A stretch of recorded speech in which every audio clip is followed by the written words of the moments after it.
Who the hell can wait till morning? Talk now at latenightsportsradio.com. Well, Nick, welcome back. Is this recording? This is recording now. Oh, my God. Yeah, I know. I'm not used to not doing the introduction. Thanks for having me back. Yeah, no problem. We're here at DJ's Dugout here. Which is a sports bar in Omaha, Nebraska. Now, when I sat down initially tonight, I sat down to your right and not straight across from you. Biggest mistake. Big mistake? No, I'm kidding. Yeah, well, we're facing TVs, though. This is more like a Diane Sawyer interview. It is, yeah. As opposed to a Brian Gumbel interview. Right. So, way more intimate. Yeah, it's probably been, 3 months since I last spoke to you professionally? Yeah, before Captain America. Yeah. Civil War. Now, an important movie. Did you say an unfortunate movie? An important one. Oh, important. Okay. Important. I've only had about half of my drink here, so... Okay, fair enough. No slurring just yet. Yeah. The Captain America, the biggest thing was obviously Black Panther entering the equation. Black Panther, Spider-Man, Ant-Man. Those were the big ones. My disappointment, though, with Ant-Man was... It's too small? He didn't he didn't fit in as well as I thought he would with that crew. Was that a fair assessment? I thought that they played him off type on purpose. He's not there to fit in. He's there to take everyone out. I thought, he's bringing everyone else out because he's a guy, he admires everyone else that's there. He's like, well, I guess I'm here, and I'll help. I'll see what's going on. Same thing with Spider-Man. Spider-Man was the youngest superhero that was there. They keep making him younger and younger and younger in the movies. Now he's 14, 15 years old? Yeah. So, he's the same way. He's like, oh, man, these are all my heroes, but he's easily dismantling all of them. So, that was fun to watch, but as a movie, almost as good as Winter Soldier. Still, I would still say I had a fun time with the movie. I will say they could have done better. I felt like they threw in too many corny one-liners. Yes, which, they did. For me, expecting it to be a way darker film than it was. Well, and even, I felt like somebody needed to die. Whenever someone dies in a Marvel movie, it's not really for good. No.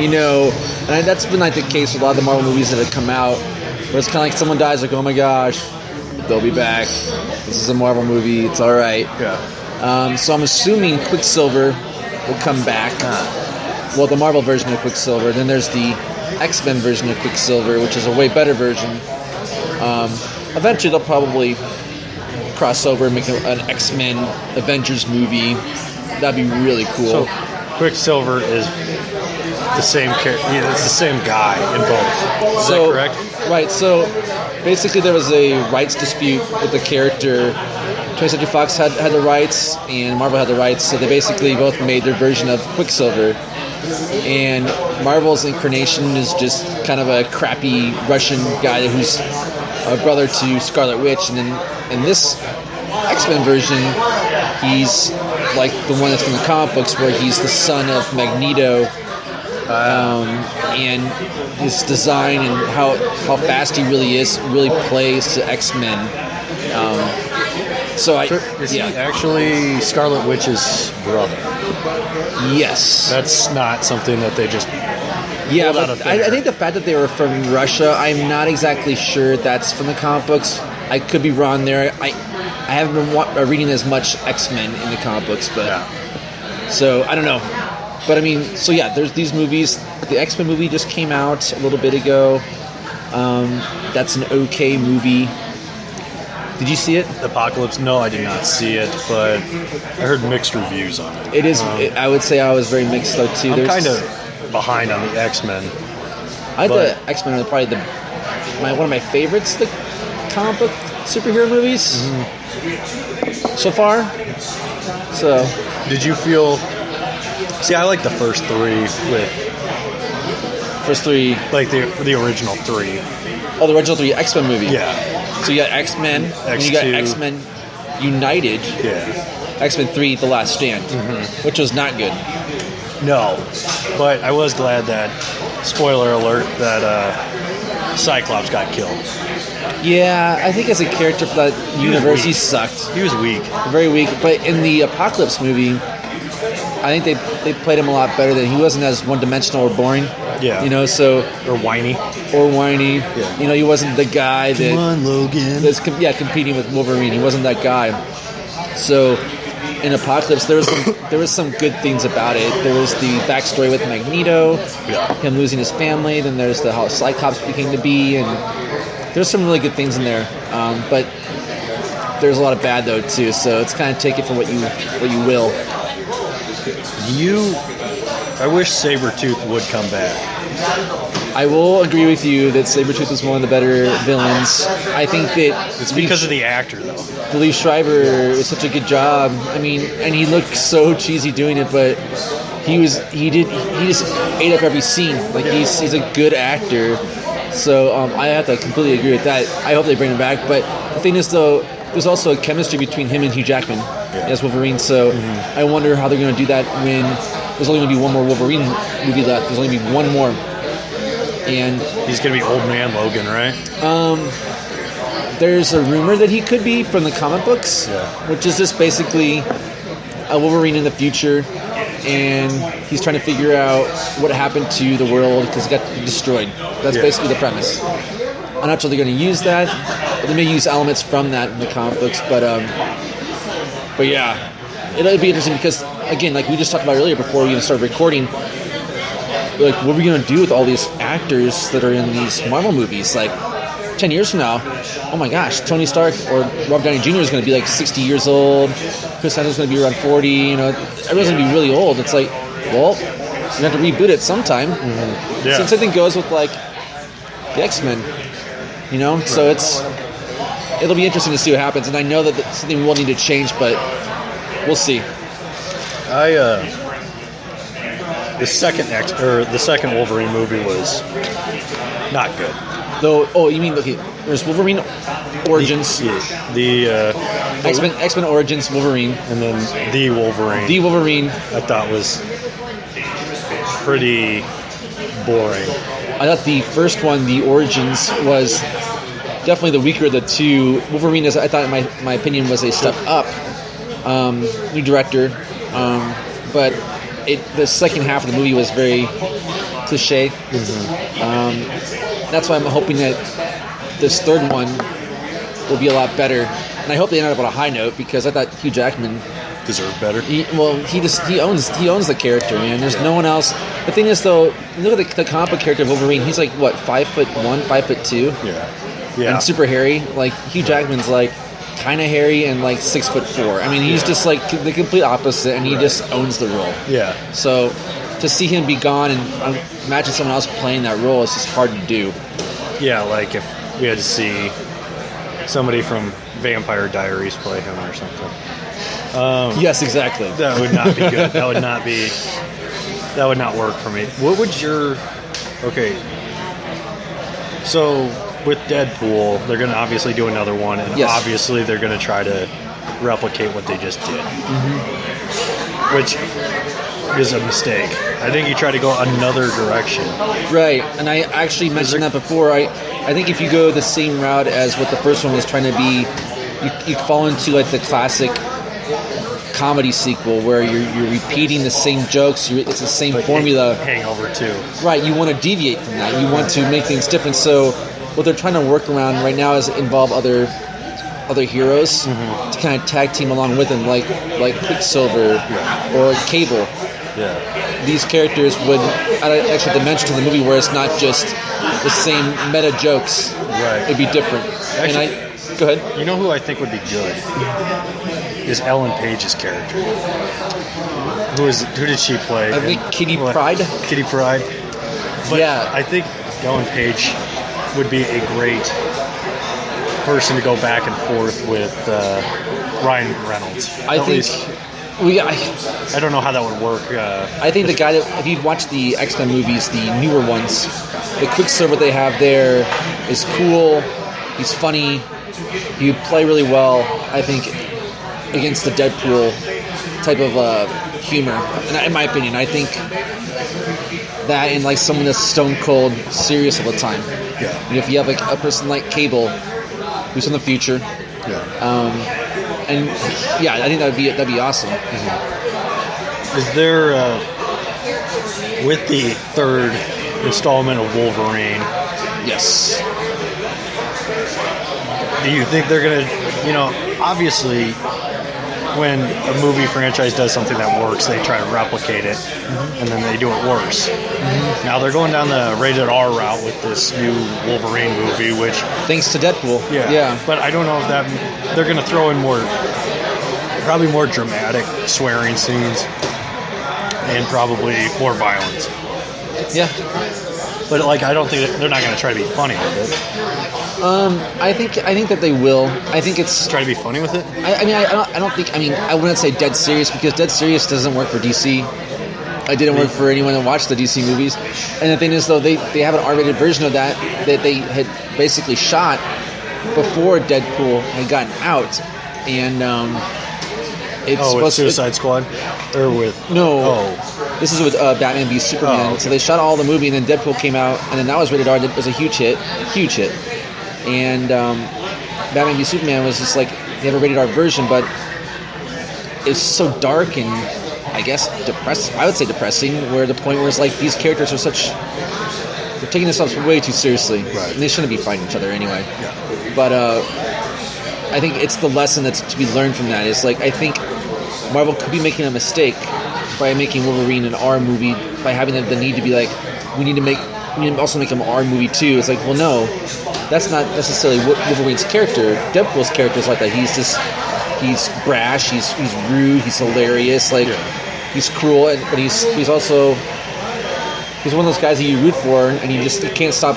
Now you cannot not watch it. Right. They play to that. Yeah. And I think that Wolverine's just not the same character. Yeah. You need to understand the character before you. And the actors, and Hugh Jackman's not that kind of actor either. Right. He can. He's not snarky.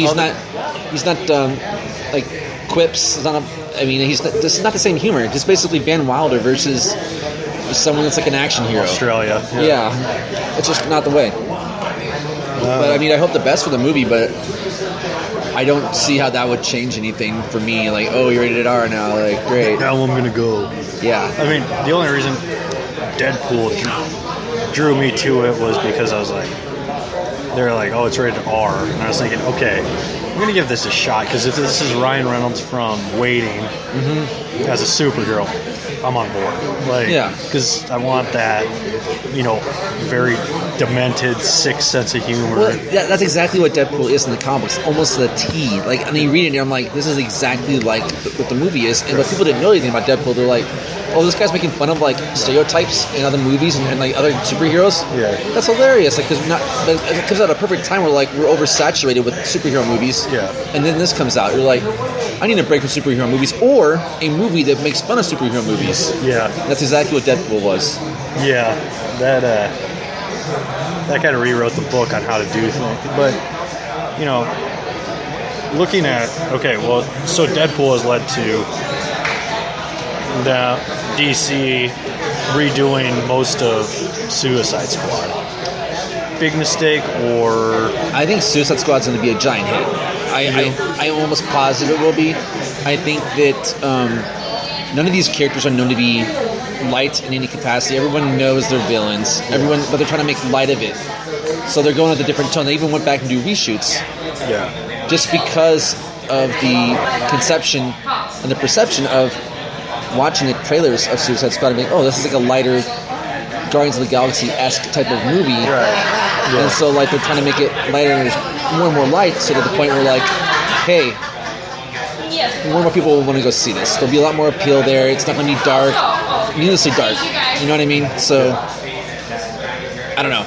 I am very, very hopeful for that movie, and I'm sure it'll do well. Did you with Suicide Squad? Yes.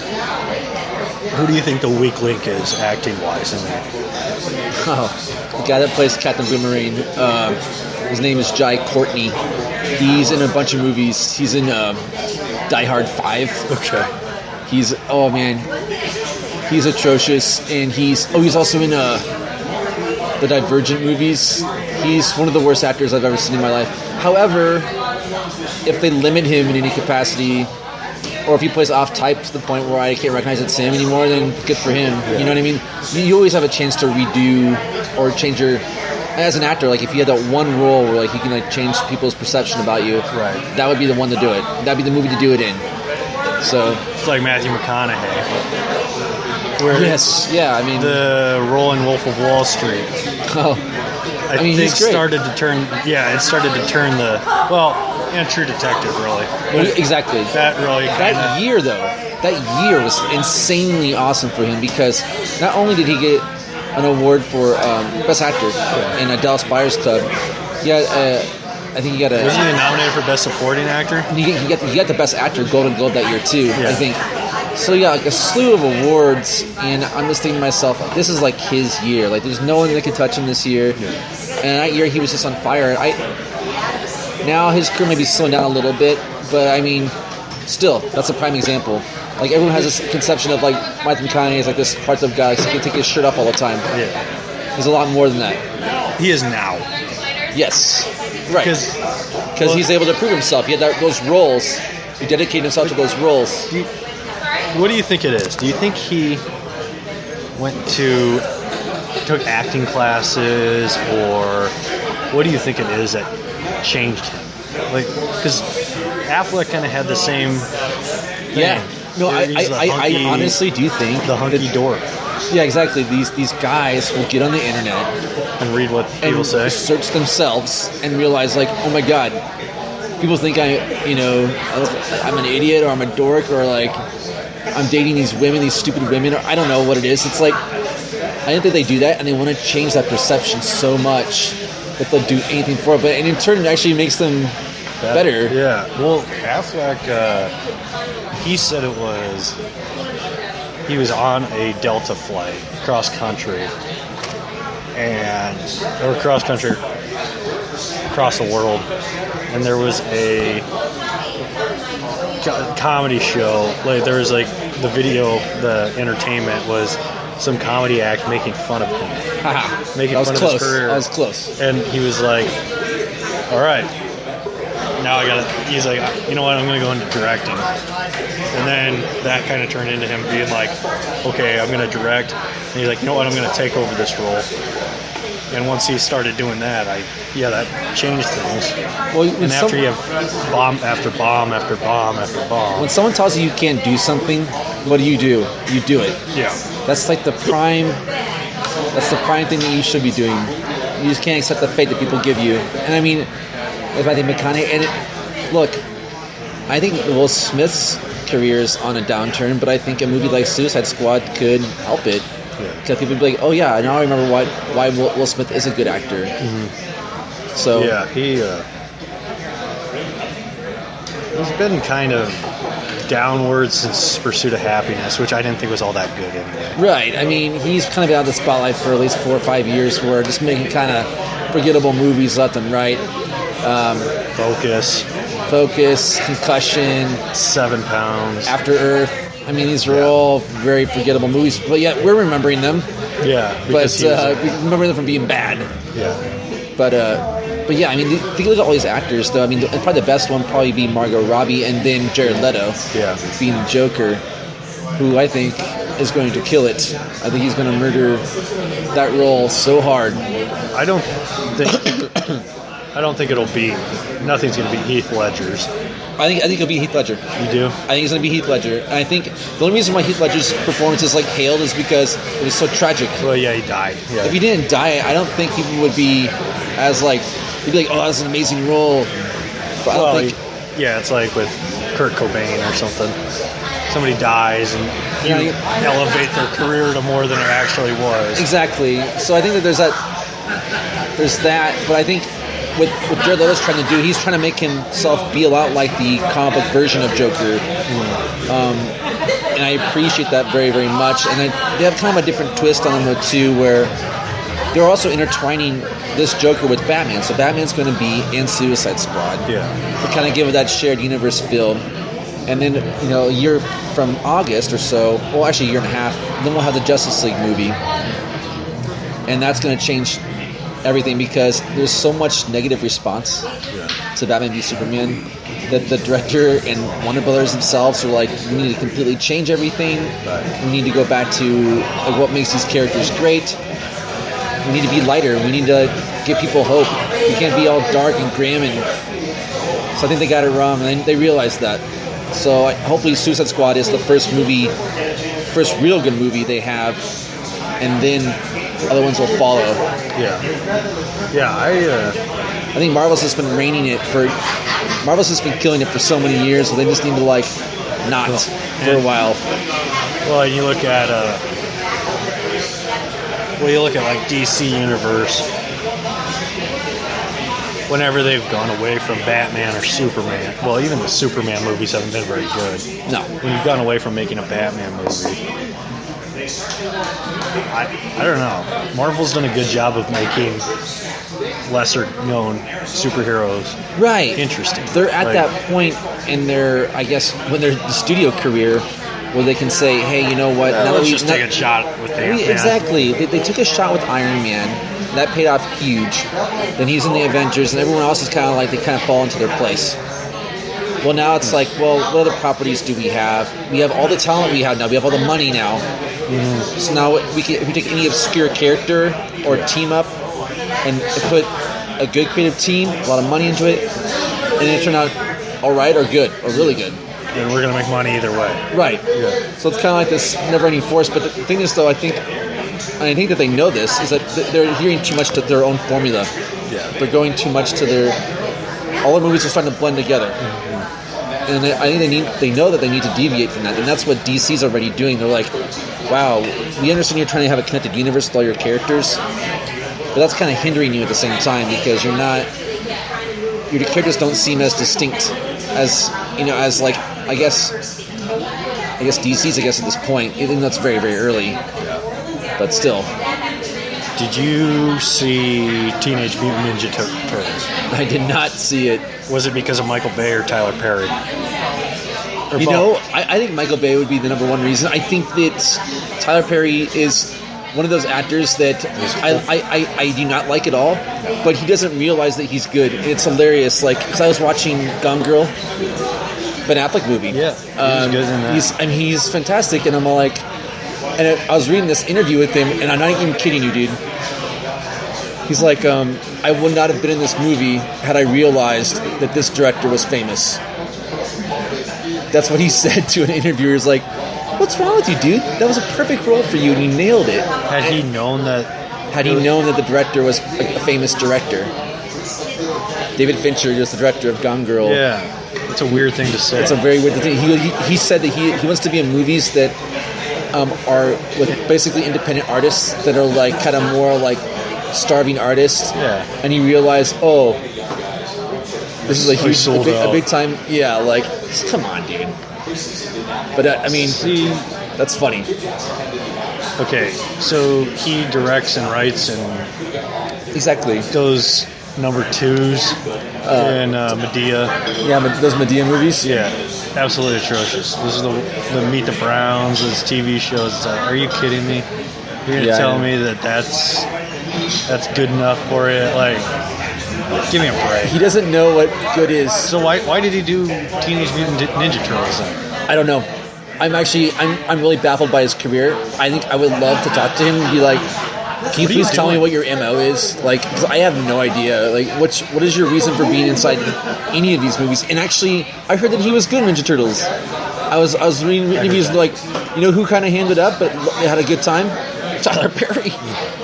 They couldn't believe it. So, I heard that the second one's actually better than the one that came before it.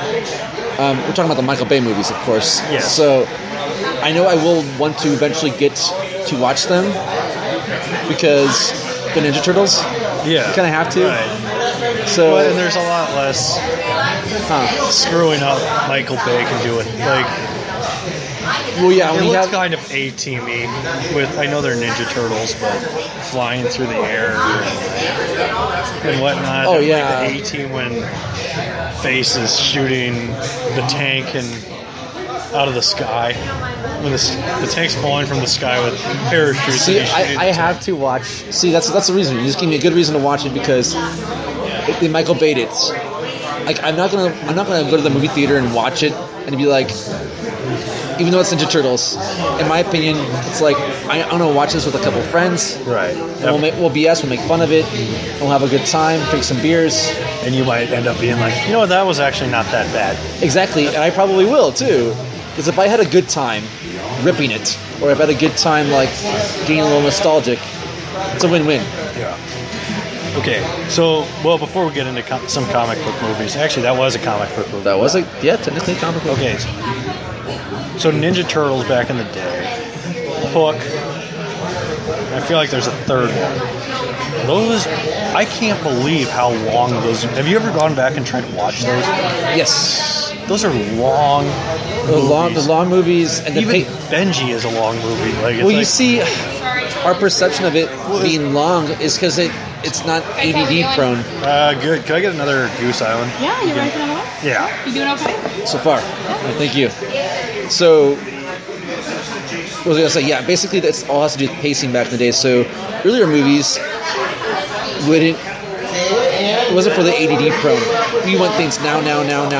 Right. So when we watch a Ninja Turtle movie, we're all like, there's barely any story. It's shoddy at best, but it's like, give us the action.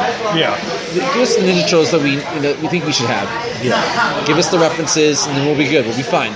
With those older movies, you're all like, has to build a story with characters and all this other stuff. It's like, I get it, and yes, they do feel longer because. Guess what? There's 100% focus on Shredder for an hour. I will say, the guy that plays Shredder, and especially in the second one, it's the same actor. Yeah.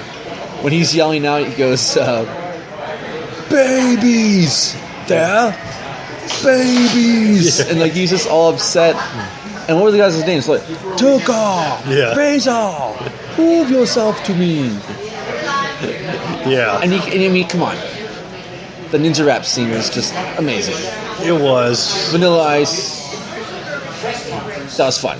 Well, and then leading up to them becoming turtles and everything, them figuring out they are turtles. And even like Hook. That is, have you ever watched it? Okay, have you ever watched it like in the last 5 years? That is. Yes, I watched it last year. Okay. I was trying to watch it on Netflix and I was just like, it's different. Like, I don't remember it being this long. Like, I remember it being like the Saturday movie of the week on Fox 42. It's weird. Every week. That is an era movie. Like, that's like me and Hughes. I'm on my Bostonian now. Me and Us. Me and Us's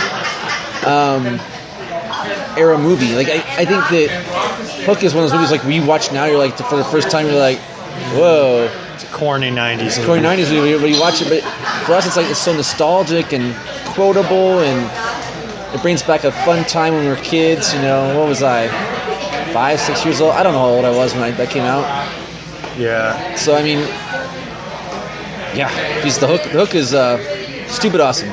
Yeah. Plus Dustin Hoffman. I mean. Yeah, and then the corniness of like cutting off his, where he's left in his underwear, classic 90s thing. Yes. And taking off his wig. But again, it's like, okay, so we're like, when I watch those movies, it's like, man, could somebody redo these where it's like they knock out an hour of this movie where they cut, like, can we cut some scenes here? Now, I'm going to tell you something that might give you a mind job. In India, most people that will go to a movie that, if a movie is under 2.5 hours long, they consider it not a very good movie. And they want a lot of musical numbers, granted, but a lot of their movies are 3 hours long. They're 3 hours long, and people will sit there and be completely content with that. Thank you very much. Jeez, slow down, dude. I know. Well, you got to keep in mind. there's not. Well, there is stuff to do in India, but you got to think. There's not. It's a different culture. It's a different culture, right? Here, if we're not out of the movie theater in an hour and a half, I think it all we has start to get antsy. And what, like during Batman versus Superman? I think it's a class thing. I mean, I think if you were a first world country, you have more access to technology, to more conveniences in your life, and therefore your time is more important to you to do these other things. When you're in India, you're in a third world country that's just not well off. If they build their whole nights probably around a movie event, whereas we'll be like, we'll see a movie really quick and then we'll go out for drinks and then we'll go do this. It's like, maybe I can be completely off base, but I do think there's something telling in regards to first and third world countries and how they view movies. And you think about it. Yeah. Sorry. No, I agree. I'm just as well, like. I mean, during Batman versus Superman, granted, that was not a good movie. But there was a good movie in there, but it was really hard to see, and no one could see it. It was elongated by a bunch of crap. Exactly, but it was. But it's like an hour and a half in. I'm looking at my watch. I'm getting antsy. Like, I mean, I know those are comfortable chairs at Majestic, but I'm getting a little antsy. This is why the extra 30 minutes in the special edition is coming out. Which, I mean, by any standard of like watching a 3-hour movie like that in theaters would just be jaunting. But at your own home, where you can just pause it whenever you want, and then just like go grab some more beers or whatever it is that you're doing. I don't know why it needs to be beer all the time, but anyway, that's more acceptable to me. These movies that, I mean, and I'm the same way. I mean, I don't want a movie that's going to be 3 hours long. I mean, back in the day, there used to be intermission. Yeah. Why can't there be intermission again? If there's going to be like 3-hour movies, like Avatar. We were going to have Avatar 2, 3, and 4 come out. It's like, guaranteed going to be around 3-hour movie. And it's like, can you just give us like 10, 15 minutes? Why are we waiting, what is it, like, almost 10 years from the last Avatar? Because he's building everything. Like, from what I understand, he's first of all building the technology to shoot the movie. The next movie is going to take place a lot in underwater, which is just nuts to think about. So basically, he's developing a new technology from the get-go, and then secondly, he's writing the mythology behind these planets. Like, it's going to be... He's an insane human being. He's an insane human being. So, like, I kind of want to be like, hurry up, but at the same time, I'm like, if I want a quality product, even though I didn't care so much for Avatar, the scope of it, the art, the creative side to it, I really did appreciate. So I'll give him that. With Avatar, I felt like a lot of people liked it more than like, and I think it's fair with the classics he's put out, Terminator 2, Alien, with all the Titanic, all the classics he's put out. And for people to think like that's his best, it kind of offends me. No. It's kind of like when people think Django's the best. Tarantino? Yeah. That's tough. I wouldn't put it number 1. I don't even know if I'd put it number 2. Like, I'm a big fan of Pulp Fiction and Kill Bill 1 and 2. Kill Bill Volume 2. I love. Not many people like Reservoir Dogs is pretty underrated as well. Yeah, I totally agree. I will say James Cameron's best is Terminator 2. Oh yeah, Alien's not too far behind. Oh yeah. Sometimes I forget he did that, but I have to give it to Ridley Scott. I know I want to say Aliens is a better movie, but then I think back at the first one, I'm like, I gotta give it to Ridley Scott. Didn't Cameron do 2 Alien movies? He just did the first one? Ridley Scott did the first one. Then he did James Cameron did the second. David Fincher did the third. And Jean Perrault, or whatever his name is, Gerard, did the fourth one, which is Resurrection, not very good. But then, and then Alien vs. Predator. Alien vs. Predators. God. Rec Room. Bad. And then there's I'll tell you what, we could talk Prometheus. I think Prometheus is one of the most ambitious movies. I think that it's not a good movie. I would say it was an okay movie. It was a beautiful looking movie. and I'm hopeful for the sequel, which is going to come out next year. Is what's her name? Charlize Theron in it? Charlize Theron died. Oh, that's right. But yeah. Naomi Rapace is going to be in it, and so is Michael Fassbender. Both returning. One of the cooler names, by the way, Fassbender. Oh yeah, yeah, that's great. I would actually consider changing my name to that, Bob Fassbender. There's a nice little ring to it there. Yeah, it's a nice little. Gives me a little more testosterone when I say it. Hi, my name's Bob. I'm sure the girls would just love it. Oh yeah, Mr. Fassbender. Okay. Yes, we're talking movies. Yes, we are diving down a big rabbit hole. Rabbit hole, of course. Speaking of rabbit holes, did you watch 11/22/63? Yes, I watched all of it. Okay, perfect. All right, let's talk about this, and then we'll talk Doctor Strange here in a little bit. Okay. Alrighty. James Franco. I am not the biggest Franco fan, but I thought he was perfect for that role. I thought he knocked it out of the park. Yes, and yes. The only reason I had that hesitation too, I'm like, I'm not sure. But the more and more research I did, like I found that it's based upon a Stephen King book. It's about a history teacher that travels through time to prevent the JFK assassination. Cool premise, awesome story, sold. Started watching it. I'm like, wow, just the way they did this and the money they put into it. And the thing about what I liked about it though too is that this is one of the first TV series or movies that basically focused on an emotional connection, an emotional disconnection to the world that he was living in because he missed almost his own presence. Yeah.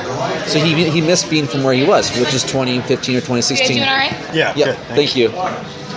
And so, what year was that? He was in 1962. 1960. 1960 is where he went into. So basically, after a while being down there, it's like he's kind of like getting sad and like realizing Connected to that era. And he's like, well, I need to start a life for myself, and not just that. Like they really focused on like the intricacies of time travel, not just like I'm no longer in this era, now I'm somewhere else. That's fast. I mean, that was awesome. And then when you have, I thought that the second to last episode, to like the very last episode, I thought it was kind of weak. But overall, they extended it too long. I mean, I thought that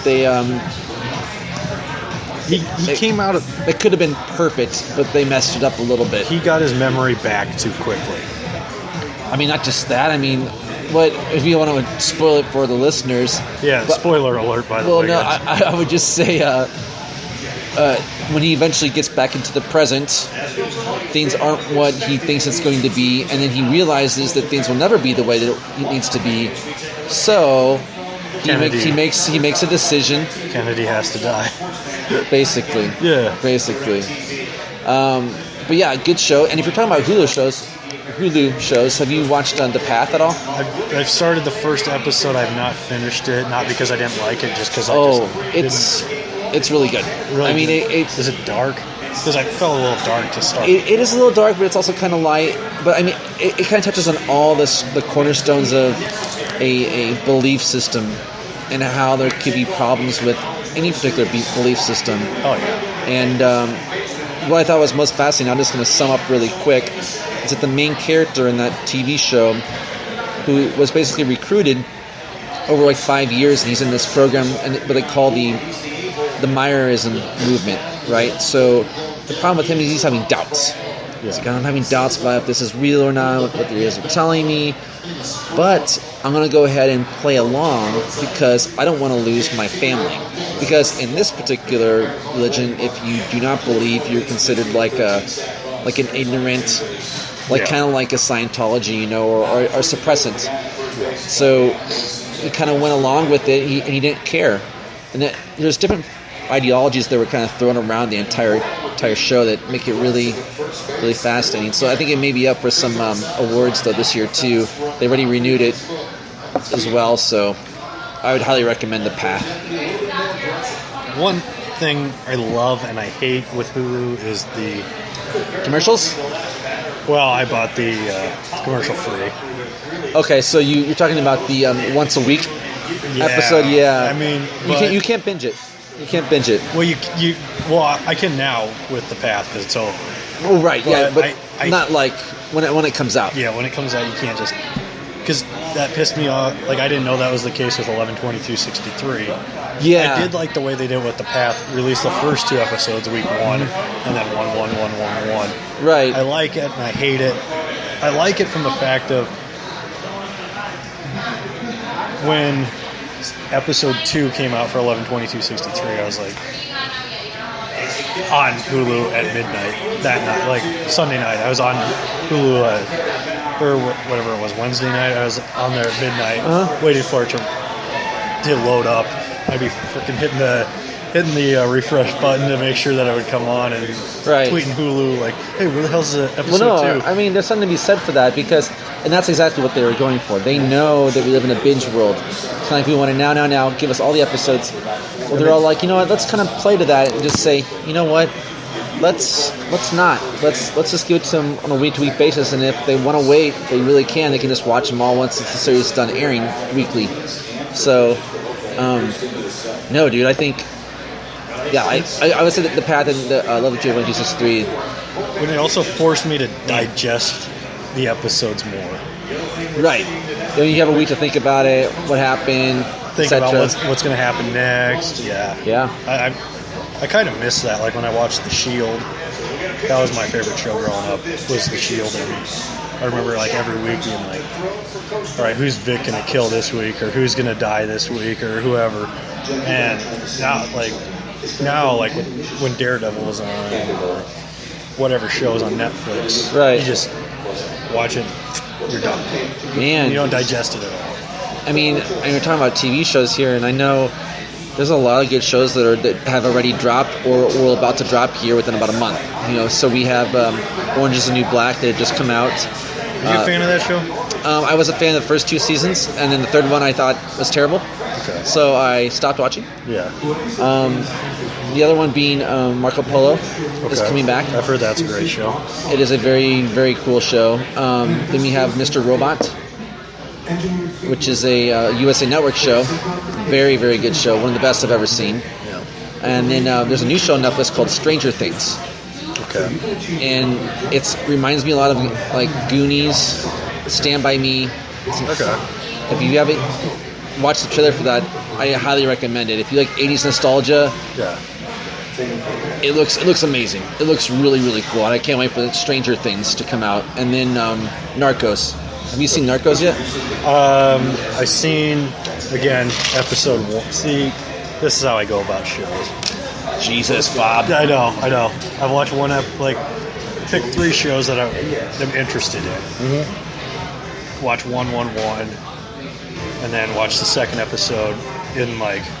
So I'll watch one episode, second episode, and then if there's one that just clicks, then I just go with that one, and then another one enters the equation. I'm done with that show. Mm-hmm. So it's like a game show basically of what show I'm going to watch. Well, because that's what I did with Breaking Bad. That's what I did with Boardwalk Empire, Californication. Okay.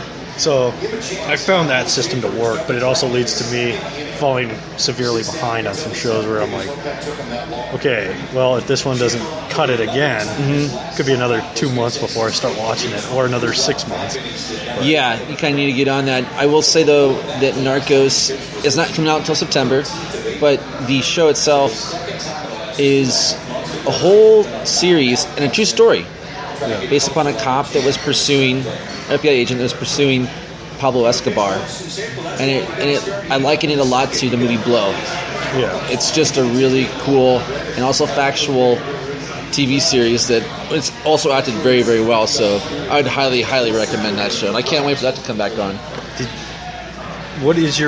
Do you have any anticipation for Luke Cage, The Defenders, or who is the other one that's going to show on Netflix? Iron Fist. Iron Fist, yeah. Okay.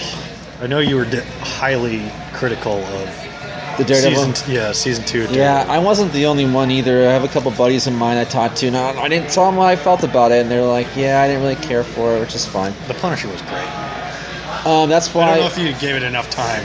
But the actor that plays Punisher, he's like, no one really knows who Punisher is. That's why he's getting his own TV show. Yeah. And I may check that out. That does sound a little more appealing to me, but I won't... you know what you should do watch season 2 and strictly do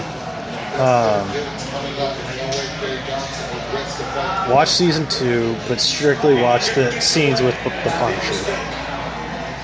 I know it's a tough thing to do. Just fast forward until I see him. Yeah, but he delivers every line well, and his character's interesting and dark. I like the actor. Look, I liked the first season of the show. It felt like they brought in new writers for the second season, and I just didn't feel like this is the same Daredevil.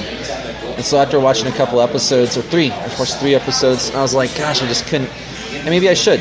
Maybe I should give it a chance. But again, Defenders isn't going to come out probably until like 2018. And that's basically the team up between Daredevil, Jessica Jones, Iron Fist, Luke Cage. Yes, so it's just those 4. I'm sure they'll include more. They'll probably include Punisher. Probably. Now that, because see, as Marvel's developing their TV series, DC's doing the same thing with the CW and Supergirl, Arrow, Legends of Tomorrow, Flash. It's interesting to see both of them compete like that. Because I think what's really even more interesting is that Marvel TV series is actually the dark one. Yeah. And DC's TV series is the lighter one. Yeah. And the movies, it's reversed. Right. It's like DC's the darker one and Marvel's the lighter one. Yeah, I'm it's like, hey, let's have fun. That's weird. I don't know. I don't get it. Defenders, do you think they should just do a movie, or do you think they should do an actual season? I think, from what I know, for Netflix I know that they're going to do a event movie. Yeah. So if that's 2.5 hours of a movie, that's too long for you. Well, but, I could. I know. I could accept that if it's because you could pause it. You can pause it, but you have all these shows leading up to that. Right. So it's kind of like a getcha. It's like where they have if you're going to figure out what happens to Jessica Jones, you're going to need to watch the rest of that, and then you'll get that reference, and which is clever. And I think it totally makes sense. That's the reason why Avengers paid off so well when the movie came out. It's because we've seen Thor, we've seen Captain America, we've seen Iron Man. Now we see them all come together, and it all pays off because that time. How do you... I don't understand how... Obviously you get 40 million subscribers or whatever for Netflix. You're going to have a good base of money at $10.99 a month or whatever. But are they... I don't know where their money... it feels like... It's kind of the same thing with HBO. Where the money... The cost of making a single episode of Game of Thrones does not add up for me in my head, where I'm like, okay, where is the other money coming from other than just from subscribers? And I get the HBO. My HBO is free, but it's and I'm sure I'm not the only one, but it's how does this math work? And plus with Netflix, you have all these people that are 5 people on one account or something like that. I know we're not business savvy people, but there's something. Is there a third? I don't know how. Okay, I'm really confused. So Netflix took a while to build, since 1998. Yeah. And they've built themselves up to the point where Blockbuster had a chance to buy them out for $50 million. Yeah, well, they're idiots. Yeah. And that guy laughed in front of Netflix's face, and I'm like, you're a moron. Anyway, so that all happens. The thing is that they've had time to accrue money, build interest, and as to how they make money is, think about this, though. I mean, everyone that subscribes streaming, everyone that buys the DVDs, I alone pay $22 a month with everything involved. Because I have the... Oh, you do the DVDs as well? See, the DVDs, but also if you have a 4K television and you want to do what they call this UHD. They charge you more to actually view it streaming, and they require but on 4 TVs. So they're trying to make you pay more essentially. So basically, they're taking all of that because it doesn't cost them that much to just give you a feed. Right. No. They're taking all that from everyone else, but it's almost like a cell phone where I pay $50 a month or something for this. Yeah. However, now that all the towers are up, it doesn't cost them anything to send out a signal. Exactly. To turn on your electricity when the guy comes out to your apartment and flips a switch. Yeah, right. I mean, I don't know. I guess I would say, I would say there's not enough of it. Sometimes when I think to myself, I'm like, because, gosh, even with HBO, they spend the most amount of money, and I know Netflix spend probably the second most amount of money on a TV series, which is Marco Polo. Yeah. They spend a ton of money on that. And it's interesting to watch, but I'm not exactly sure in regards to the numbers themselves or how that all factors in or who they need to pay off. Because think about this, if they want to show you movies, like a Tom Hanks movie, to go through your catalog, they'll have to pay a studio rights for like a certain amount of years or months for you to have access to that. But they only get so much of a kickback. So I mean, every time let's just say they get like 10%, and then you're paying them the other 90. Right. They take the rest out. They need to pay their employees, and then they pay everyone else. So then the rest of it has to go to what production on the movie. Then you have the actors, and you have the special effects, and it's like, yeah, I mean, it's a lot to take into consideration. So I would love to see their, I guess, what would you call that? Their accounting. Yeah. For their first quarter. That'd be interesting. And I always wonder with like, what's his name? Like, they never release viewership numbers. No. And yeah, like their ratings. So like,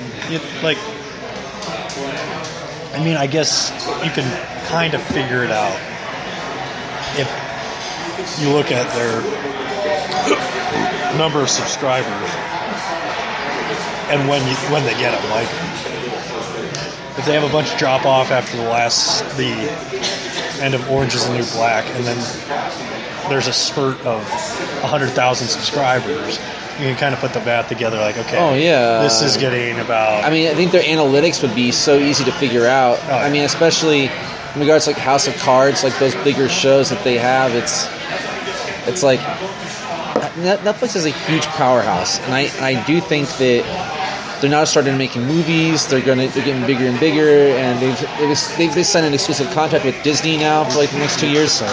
So like you're thinking to myself, like, geez, where are they going to be next? I think the next logical step would be for them to partner with other streaming services.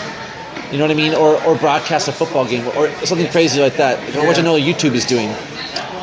Have classic NBA games on there, classic NFL films or something. Or was it last year or the year before that like NFL started doing, or Yahoo did the streaming football, NFL. Yeah. And that was through London, the London games. And they did a broadcast of the NBA draft this year. Oh, did they really? Yeah, so that's awesome. Yeah. I mean, that's what I'm saying. Like, they could do something like that. I mean, the sky's the limit for them. There's something there for just every genre you could possibly think of. It's there. Right. Well, this is awesome. Well, if you think about it, like if they were to broadcast the Super Bowl, it's $9 a month. Say they get the rights to, show the Super Bowl. That's not going to happen. No. But everybody pays $8, which is less than what you pay for cable. Yep. For 1 month, and so everybody pays $8. You get 99 million people subscribe for 1 month. They watch. You're going to get, a heaping scoop of those guys. Well, yeah, I mean, you're right. I mean, but the thing is, though, if I look at it, as much as I actually do watch, as much as we were like actually spending, like let's just say, do you remember how much money you were spending on Blockbuster when you were kids? Because we'd spend like probably $10 on 2 movies a week. Now we're spending $10 a month. So it's still like extremely cheap to have the service. It makes it's stupid to not have it. Right. So, all right, a couple more things. Man, we've almost gone an hour. This is a record? Good. Yeah, this might be a record for us. Oh boy. Okay. Doctor Strange. Doctor Strange. Okay. What do I need to know about Like, it just looks very Sorcerer's Apprentice-y. Yes. That's a good way to describe it. I will say on the lighter note, I would say on a better note, the director is Scott Derrickson, and he did Sinister 1 and 2, those horror films. Okay, yeah. So if you're looking for a type of feel or a tone to the movie, it would be that. But if you look at the trailer, it does remind you a lot of Inception. The long camera shots, the really epic sounding music, and the mysterious nature of it. And then you have a stellar cast. You have Chiwetel Ejiofor, you have Benedict Cumberbatch playing the lead character, and you have a Mads Mikkelsen, who you may be familiar with. The bad guy from Casino Royale. And there's a lot to like about the movie, and I know they're trying to put a lot of... But see, the thing is, though, people don't know anything about Doctor Strange. Right. So there's like hesitation. You're right. So basically, the whole story is about a plastic surgeon that gets into a car accident, can no longer use his hands, and figures that his life is over. Basically, gets recruited by this guy, finds out that there's this other world on top of ours, realizes that there's magic involved, and uses that for the good. That's basically what it is, and he's able to use his hands again. Yeah. So I would say I don't know about the movie, but at this point, if I said, hey, is it playing at the theater, would I go see it? Oh yeah. I would definitely see that movie. I mean, and they've built up enough. Marvel's built up enough of a credibility where I'm like, right, I'll give it a shot. Right, exactly. But I'm not gonna be like, man, I have to go see this movie. But I'll be like, it might be one of those like Tuesday nights where I'm just like, let's go see a movie, and that's it. Yeah. But, no, I mean, or dollar theater, which is now coincidentally like $2.50. No longer a dollar theater. But no, I mean, gosh, we have a lot of movies to look forward to, and that one's coming out in November. Yeah. So isn't there another comic book movie coming out before Suicide Squad, August. Yeah. I'm trying to think what else would actually... I felt like there was another... there may have been another one, but I don't think that there is for this year. I think that's all this that we're thinking of is 2017. Yeah. So we're talking Guardians of the Galaxy Volume 2, Justice League, Wonder Woman, which I'm really excited for. So, I mean... I'm excited to see her in her costume, but I don't know. I can't really be like, oh man, I need that movie in my life. Knowing and reading like all the books, she's easily one of my favorite characters. It's hard to describe her. I will just say this without being sexual. No, that's nothing sexual. It's just that it's the way that she sees the world, because she's basically like time warps to a different area, or she's from an island basically that's obscured. It's invisible to the entire society, and she basically comes out of that orb or whatever you want to call it, and just says, I am Wonder Woman, but I have no idea how your society works at all. Right. Well, I'm a fish out of water. Yeah. So how she views girls wearing makeup, for instance, she's like, why are you wearing that mask on your face? Yeah. Like, just making fun of like conventions where like she's making a point at the same time, like, well, this is stupid. Why do you care so much about that? You know what I mean? It's easy for her to say when she's a drop dead gorgeous 10. But she don't know that. She doesn't know that. I mean, she's... Yeah. You're right. I mean, she wasn't wearing makeup, though. Anyway. Yeah. But still. I don't know. There's a lot to look forward to. But I think only 2 more superhero movies after... Well, actually, that's a Black Panther's, what, 2020 or Black Panther's Cyborg like 20... Oh, wow. Cyborg's 2018. Yeah. So we got a ways yet. So... shit, dude. I had one more question that I thought of. Make it good. Make it count. During the Wonder Woman conversation. Okay. Man. I said fish out of water. I said makeup. Oh, I got it. Okay, so one video game that we were both fans of and fans of the story, Injustice: Gods Among Us. Yes, there's a sequel coming out. There's a sequel coming out. Any word on what the storyline is going to be there? And number two, can you top the first one? Because that first one's story was so... It's good. Fucking good. Yeah, it's good. I will say, no one knows the story really yet. I will say that everything... There's 15 minutes of gameplay footage online. You can watch it. There's some really cool special effects. There's special moves, stuff like that. I didn't notice a lot of the characters. They'll have like a power-up option where you're able to have like a full-on armor. Yeah. And use that to beat the crap out of your opponent. I'm not sure what that'd do for Superman because he's already whatever. Yeah, but, he's already the... I'm not exactly sure, but I do know. I think that makes no sense.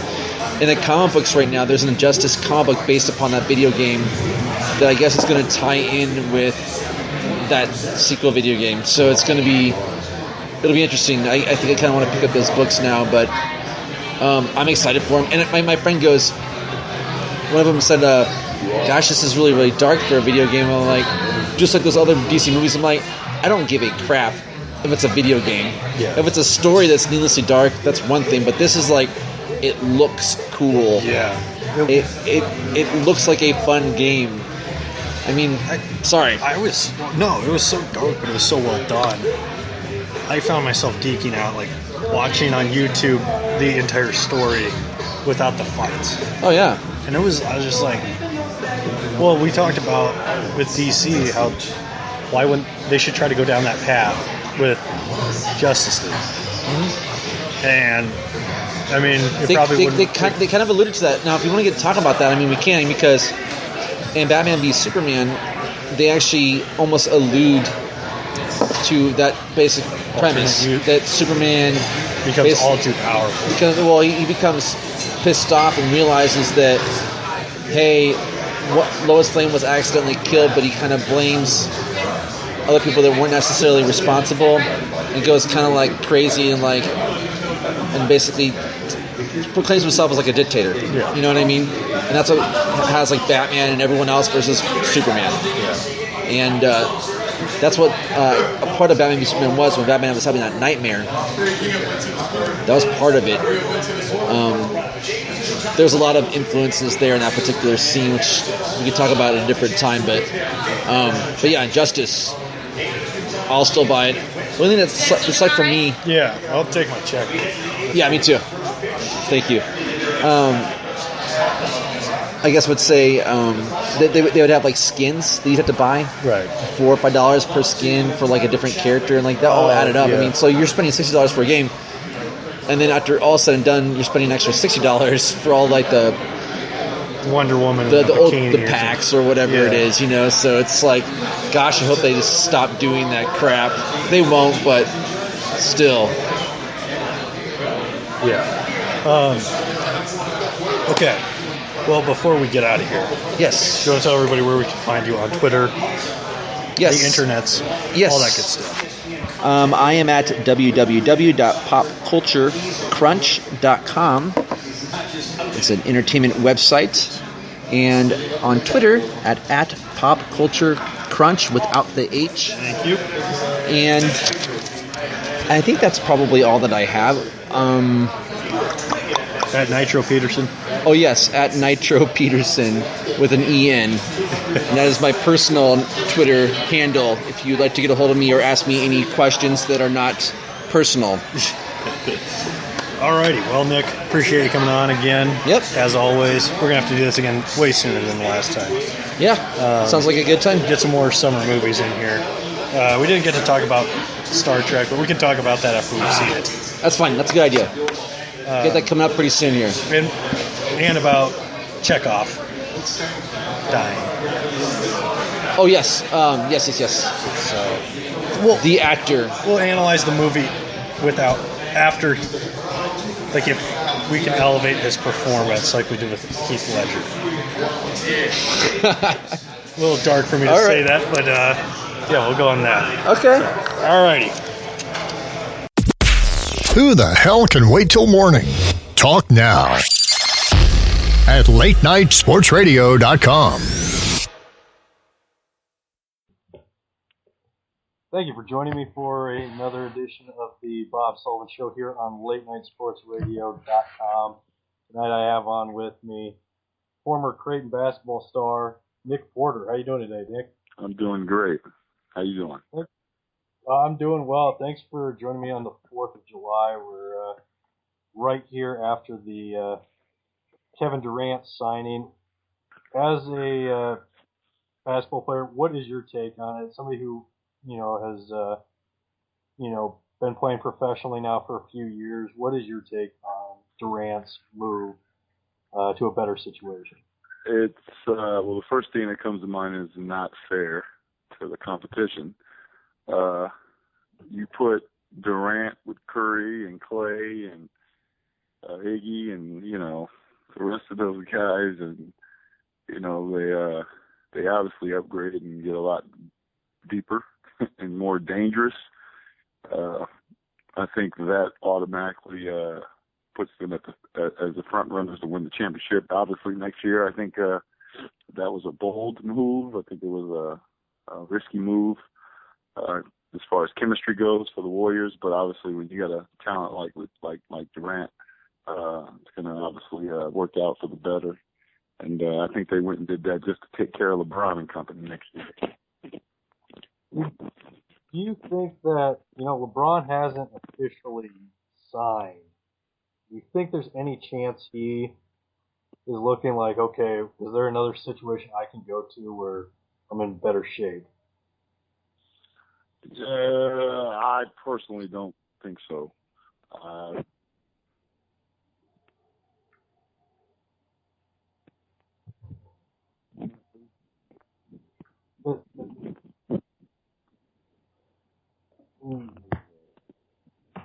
Nick?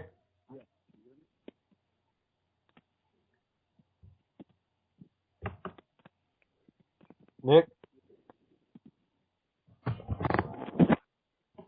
There we go. So, do you think LeBron can better his situation at all, or do you think it's just he's just going to have to do it's going to be him and Kyrie, or do you think they should try to move Love? They're going to look to move Love now, definitely. I think that obviously with the pressure now that Durant went to Golden State, it obviously sets up another matchup with Golden State. I think now, obviously, that Golden State would be the favorite, that they have to do something to counter that. I don't think picking up Shannon Fry is going to counter Durant signing. I think LeBron knows that. I think the fact that he signed that one-year deal and, he's obviously looking to get a payday. They're going to have to do something to free up some type of money. They have no money to spend. They're going to have to move Love, considering the fact that he really didn't give them much. It hasn't really worked out, to the better. Even though they won a championship this year, I think Love didn't really do much in that role. They won games without Love, obviously, when he had the concussion. I think LeBron, knows that. And I've heard from, multiple people within the NBA, players, especially saying that LeBron basically makes the decisions in Cleveland. Something happens, something changes, he's probably going to keep up a say so regarding that. As far as, you go, playing wise, you play in the Drew League for the last few years. Now with a lot of, players staying in good enough shape late into their careers, but maybe not being NBA, not staying in the NBA. There's now these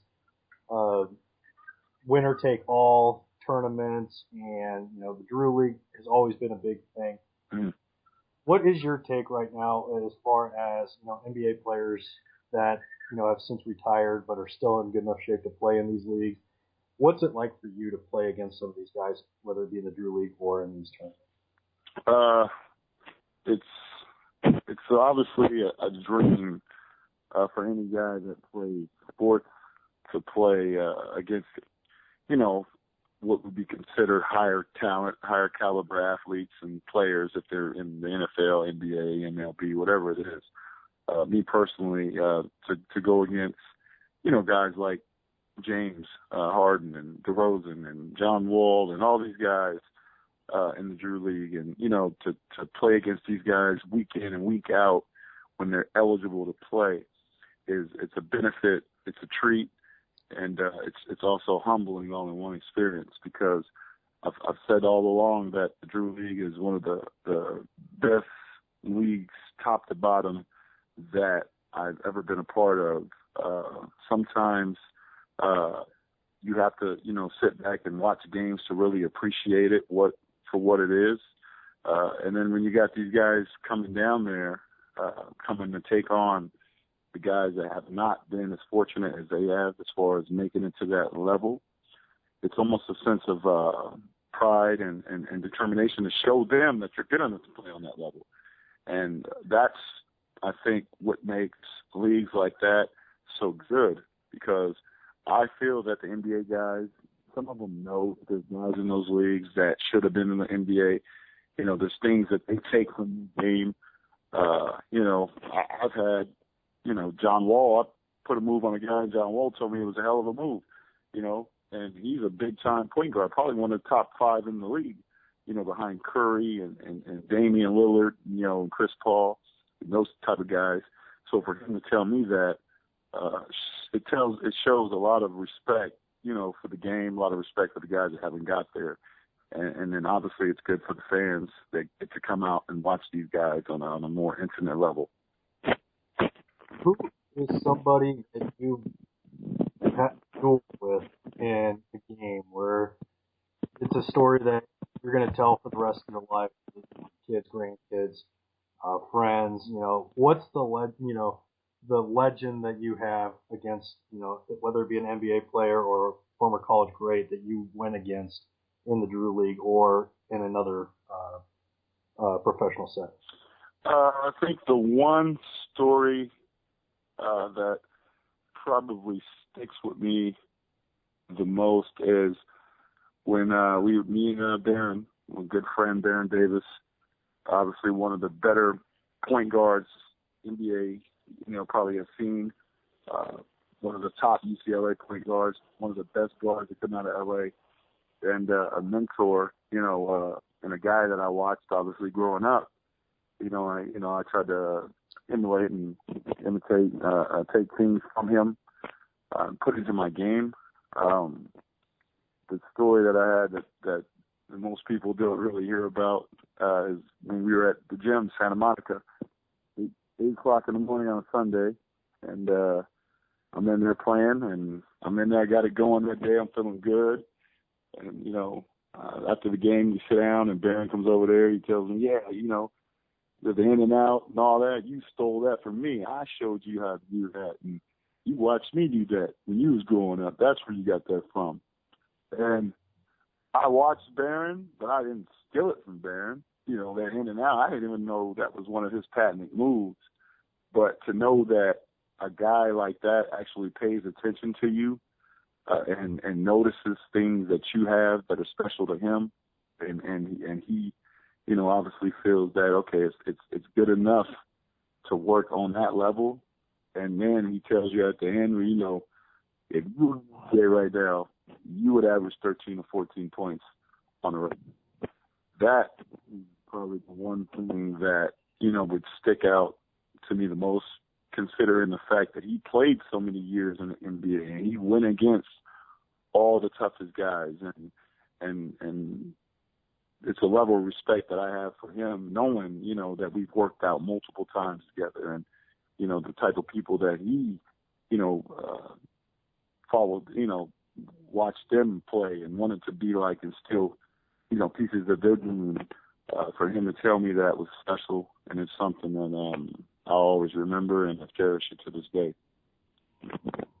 Who is somebody that's been at one of your games where you're like, holy crap, so-and-so is at this game, whether it be a celebrity, somebody that you weren't expecting to be a basketball fan? Who is somebody that when you have a Drew League game or whatever game you might have been playing where you're like, holy crap, like, so-and-so's here. Well, you're awesome. Well, the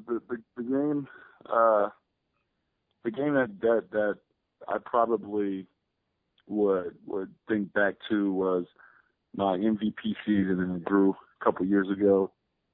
We were playing in the first round of the playoffs, and we were playing against Darren Collison. At the time, he was with the Clippers, and he was getting ready to go to Sacramento. And before the game starts, you got courtside seats, and I looked in there, and Harden was in there, Westbrook was in there, Durant was in there, Nick Young, and his now his former girl / ex-wife Iggy was there, Chloe was there, Kardashian,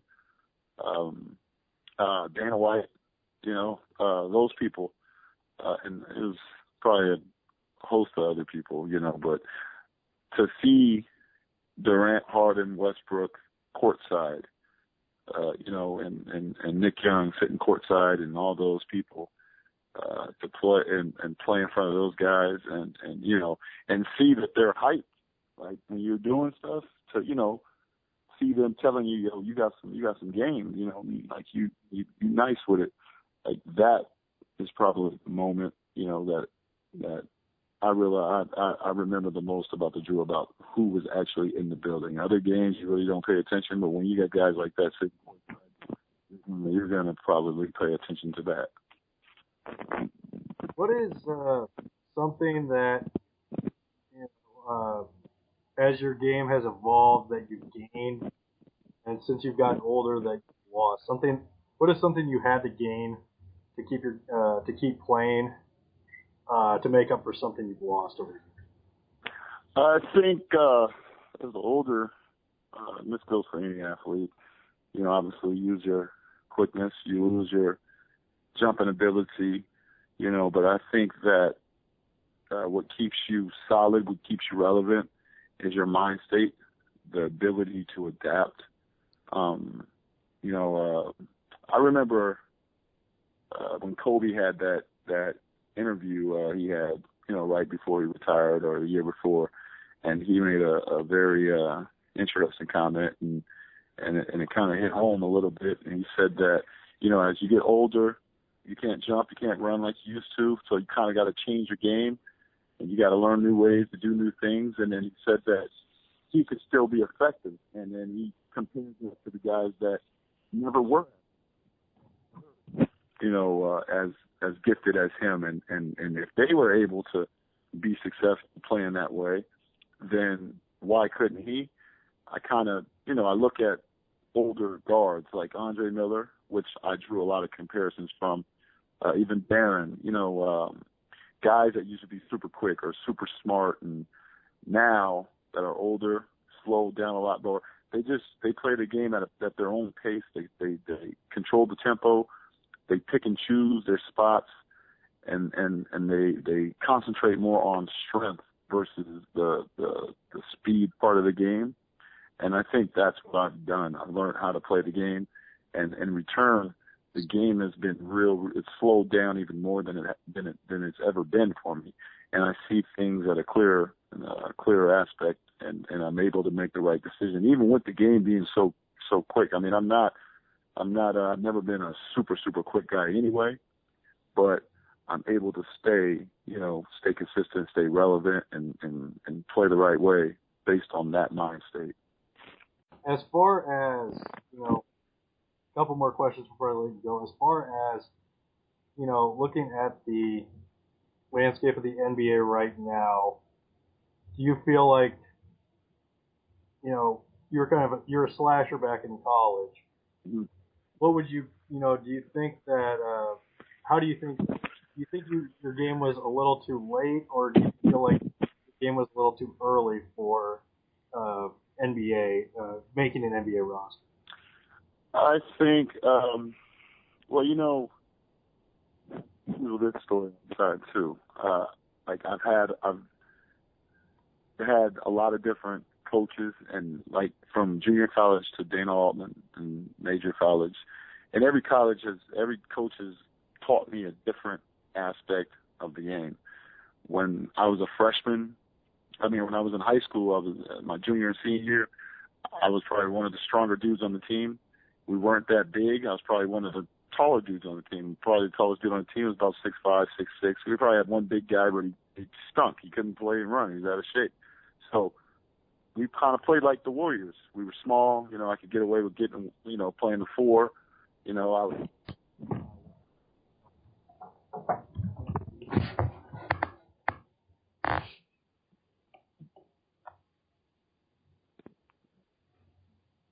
Nick? Like that until my freshman year when I met Tarkanian, the late Tarkanian, rest in peace. Then he taught me how to be a slasher. And when I learned how to be a slasher, I'm like, okay, I can rebound. Now I'm getting to the rim. I'm learning how to finish amongst the trees and all that already from playing around the big guys. So now I got those guard skills on the wing. And then when I came back home to California to play my last season as a JUCO player at Compton College, my coach then, Damian Powell, was a point guard at SC. He taught me how to be a point guard. And I was running the point.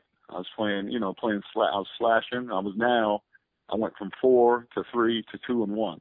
So I had all that combined, and he taught me how to make the right decisions as a player, as a point guard. And that's mainly what I ran, the 1 and the 2 in junior college, my sophomore year, and I won a championship. And then I get with Dana Altman, and he brings me in as a slasher again, but now not only am I a slasher, I'm a slasher with a point guard mentality. And any basketball player knows that when you go from junior college to Division I, the speed of the game is probably the biggest difference, with as far as like, how to get things done or whatever. It's kind of a little bit tougher. The scouting and all that, the preparation is a lot different. But I was prepared for that. I got in, and my first college bucket was a hand one, and it kind of settled me down and it got me on the right track.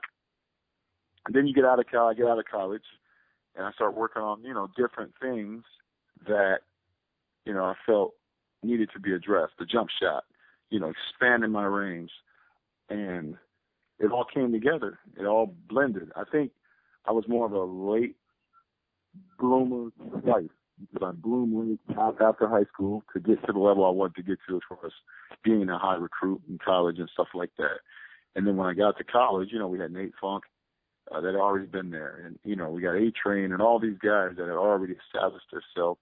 And I kind of had to work my way up and accept a second to third role, behind those guys that were already there.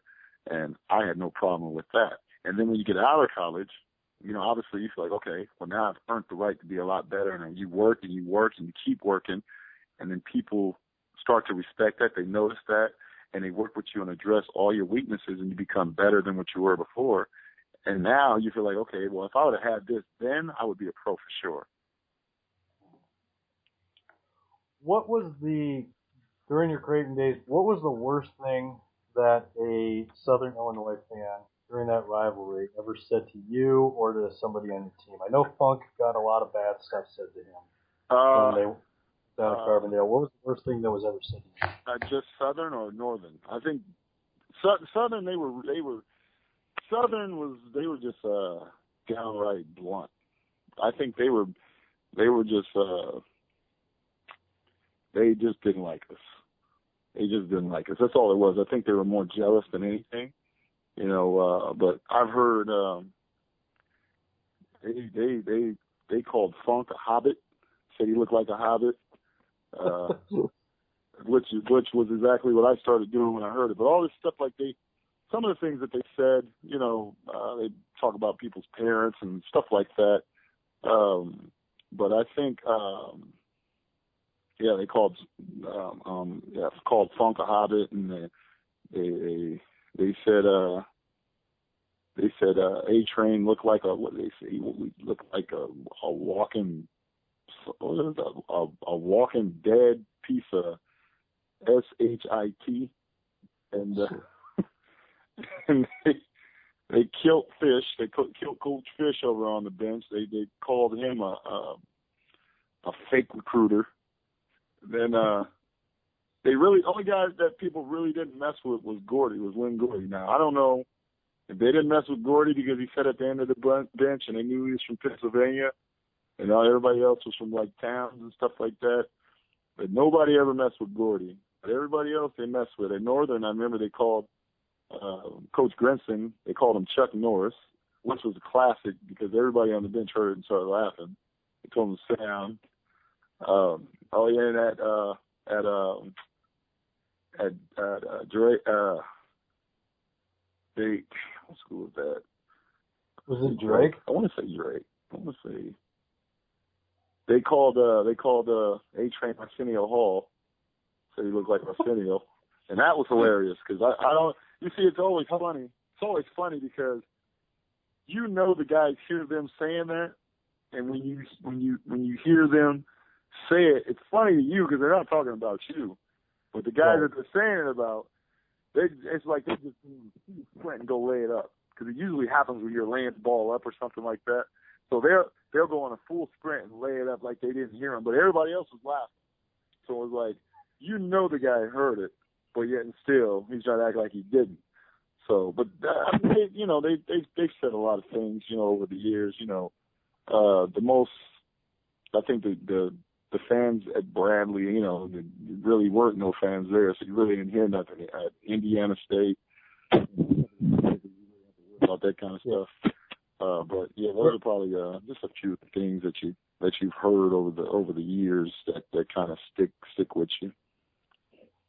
Yeah, it's funny with the Valley how, there'd be every team would kind of have their ups and downs, and the fans would all, there's always like, when you go down the Valley tournament in St. Louis, there's always you could tell there was once your team was out, you rooted against Creighton, and then if Creighton's fans were still there by the end of it, it would be rooting against Southern Illinois or Wichita State, whoever it may be. But Dana's teams, your teams included, it wasn't always what was the thing during the regular season? Like you guys, he played a deep bench and was able to manage things. You guys weren't, you were in the top half of the league, top 2, top 3, didn't win, regular season titles, but by the end you were always in the hunt in the Valley tournament. What was his strategy there? Was it kind of Popovich style where he just, managed minutes, or what was his thing that